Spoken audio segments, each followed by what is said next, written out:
कमजोर मानसून का खतरा, क्या बढ़ेगी महंगाई, किसानों से लेकर आम आदमी तक कितना पड़ेगा असर। देश में इस बार मानसून को लेकर चिंता लगातार बढ़ती जा रही है।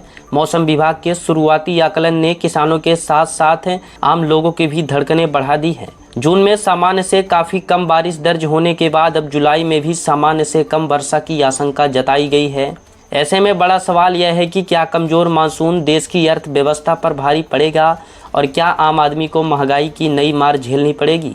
जानकारों के मुताबिक भारत की लगभग आधी खेती आज भी मानसून पर निर्भर है।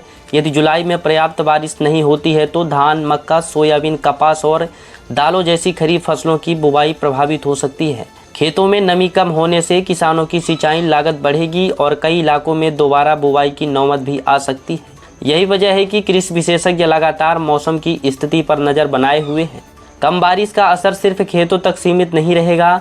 यदि कृषि उत्पादन घटता है तो बाजार में खाद्यान्न और सब्जियों की आपूर्ति प्रभावित हो सकती है। इसका सीधा असर महंगाई पर पड़ेगा और आम लोगों की रसोई का बजट बिगड़ सकता है। ग्रामीण क्षेत्रों में रोजगार और आय पर भी दबाव बढ़ने की आशंका जताई जा रही है। हालांकि विशेषज्ञों का मानना है कि आने वाले कुछ सप्ताह बेहद महत्वपूर्ण साबित होंगे। यदि जुलाई के पहले और दूसरे सप्ताह में अच्छी बारिश हो जाती है तो खरीफ सीजन का बड़ा हिस्सा संभल सकता है। लेकिन यदि बारिश लगातार सामान्य से कम रही तो कृषि उत्पादन, ग्रामीण अर्थव्यवस्था और महंगाई पर इसका व्यापक प्रभाव देखने को मिल सकता है। सरकार और मौसम विभाग लगातार हालात की निगरानी कर रहे हैं। संवेदनशील जिलों के लिए वैकल्पिक फसल योजनाएं तैयार की गई है और कई किसानों को कम पानी वाली फसलें अपनाने, जल संरक्षण बढ़ाने तथा सिंचाई संसाधनों का बेहतर उपयोग करने की सलाह दी जा रही है। फिलहाल पूरे देश की नजरें आसमान पर टिकी है। आने वाले दिनों की बारिश तय करेगी कि किसानों को राहत मिलेगी या फिर देश को कमजोर मानसून, बढ़ती महंगाई और नई आर्थिक चुनौतियों का सामना करना पड़ेगा।